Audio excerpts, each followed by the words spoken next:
محمد وآل محمد صلوات. اللهم صل على محمد وآل محمد.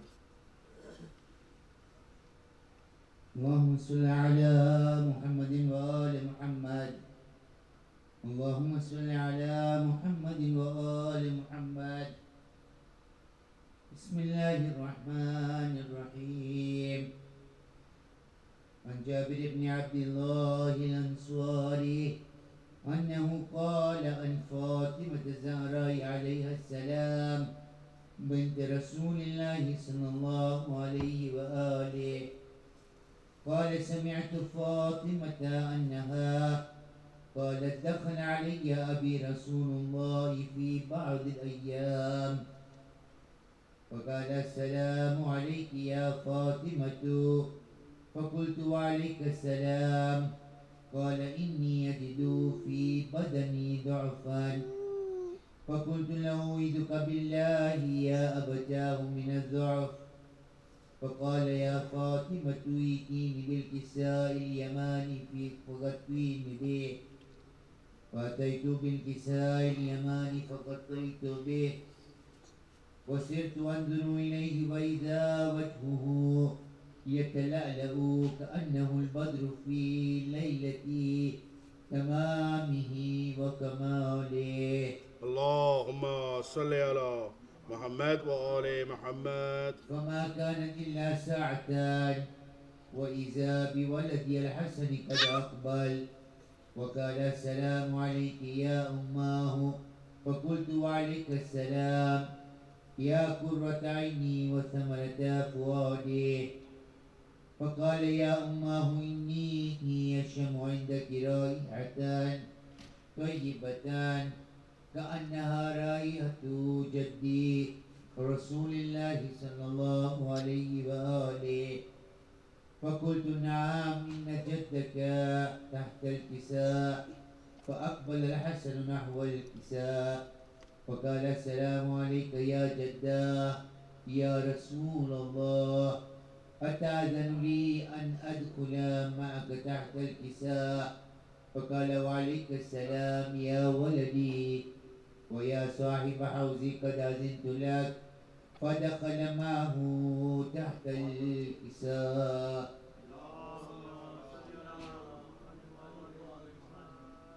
فما كانت إلا ساعتان وإذا بولدي الحسين قد أقبل وقال السلام عليك يا أماه فقلت وعليك السلام يا ولدي ويا قرة عيني وثمرة فؤادي فقال لي يا أماه إني أشم عندك رائحتان طيبتان كأنها رائحة جدي رسول الله صلى الله عليه وآله فقلت نعم إن جدك وأخاك تحت الكساء فدنا الحسين نحو الكساء وقال السلام عليك يا جداه السلام عليك يا من اختاره الله أتأذن لي أن أكون معكما تحت الكساء فقال وعليك السلام يا ولدي ويا شافع أمتي قد أذنت لك فدخل معهما تحت الكساء. فأقبل عند ذلك أبو الحسن علي بن أبي طالب وقال السلام عليك يا بنت رسول الله فقلت وعليك السلام يا أبا الحسن ويا أمير المؤمنين فقال يا فاطمة إني أشم عندك رائحتان طيبتان كأنها رائحة أخي وابن عمي رسول الله صلى الله عليه وآله فقلت نعم ها هو مع ولديك تحت الكساء فأقبل علي نحو الكساء فقال السلام عليك يا رسول الله أتأذن لي أن أكون معكم تحت الكساء قال له وعليك السلام يا أخي ويا وصيي وخليفتي وصاحب لوائي قد أذنت لك فدخل علي تحت الكساء.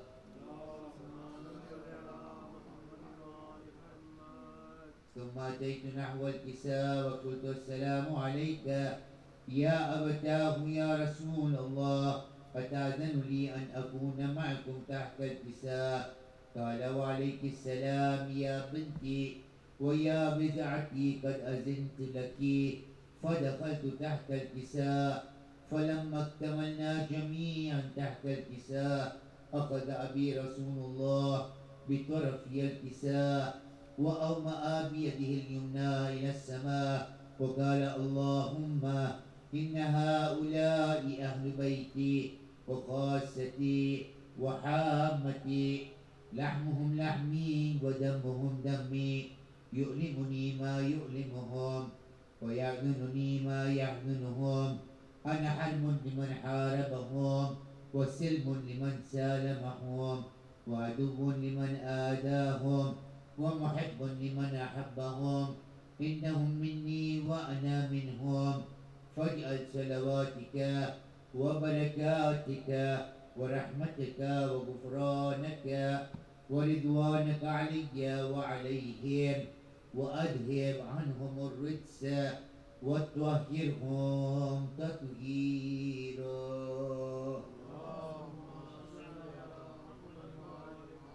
اللهم صل على محمد وآل محمد.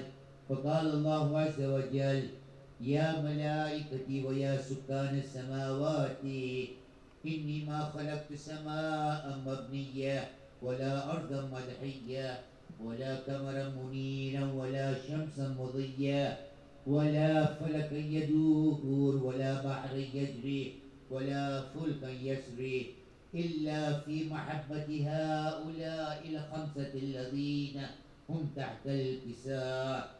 فقال الأمين جبرائيل يا ربي ومن تحت الكساء؟ فقال عز وجل هم أهل بيت النبوة ومعدن الرسالة، هم فاطمة وأبوها وبعلها وبنوها.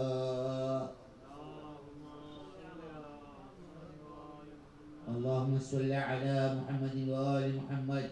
فقال جبرائيل يا ربي أتأذن لي أن أهبط إلى الأرض لأكون معهم سادسا؟ فقال الله نعم قد أذنت لك. فهبط الأمين جبرائيل وقال السلام عليك يا رسول الله. العلي الأعلى يقرئك السلام ويخصك بالتحية والإكرام ويقول لك وعزتي وجلالي إني ما خلقت سماء مبنية ولا أرضا مدحية ولا قمرا منيرا ولا شمسا مضية ولا فلكا يدور ولا بحر يجري ولا فلكا يسري إلا لعجلكم ومحبتكم. وقد أذن لي أن أدخل معكم فهل تأذن لي يا رسول الله؟ فقال رسول الله صلى الله عليه وآله وعليك السلام يا أمين وحي الله إنه نعم قد أذنت لك. فدخل جبرائيل معنا تحت الكساء فقال لي أبي إن الله قد أوحى إليكم يقول إنما يريد الله ليذهب عنكم الرجس أهل البيت ويطهركم تطهيرا. اللهم صل على محمد وآل محمد. وقال علي لأبي يا رسول الله أخبرني ما لجلوسنا هذا تحت الكساء من الفضل عند الله. وقال النبي صلى الله عليه وآله والذي بعثني بالحق نبيا واصطفاني بالرسالة نجيا ما ذكر خبرنا هذا في محفل من محافل أهل الأرض وفيه جمع من شيعتنا ومحبينا إلا ونزلت عليهم الرحمة وحفت بهم الملائكة واستغفرت لهم إلى أن يتفرقوا. فقال علي إذا والله فزنا وفاز شيعتنا ورب الكعبة. فقال النبي صلى الله عليه وآله ثانيا يا علي والذي بعثني بالحق نبيا واصطفاني بالرسالة نجيا. ما ذكر خبرنا هذا في محفل من محافل أهل الأرض وفيه جمع من شيعتنا ومحبينا وفيهم مهموم إلا وفرج الله هما ولا مهموم إلا وكشف الله غما ولا طالب حاجة إلا وقضى الله حاجته. وقال علي إذا والله فزنا وسعدنا وكذلك شيعتنا فازوا وسعدوا في الدنيا والآخرة ورب الكعبة. رحم الله الفاتحة.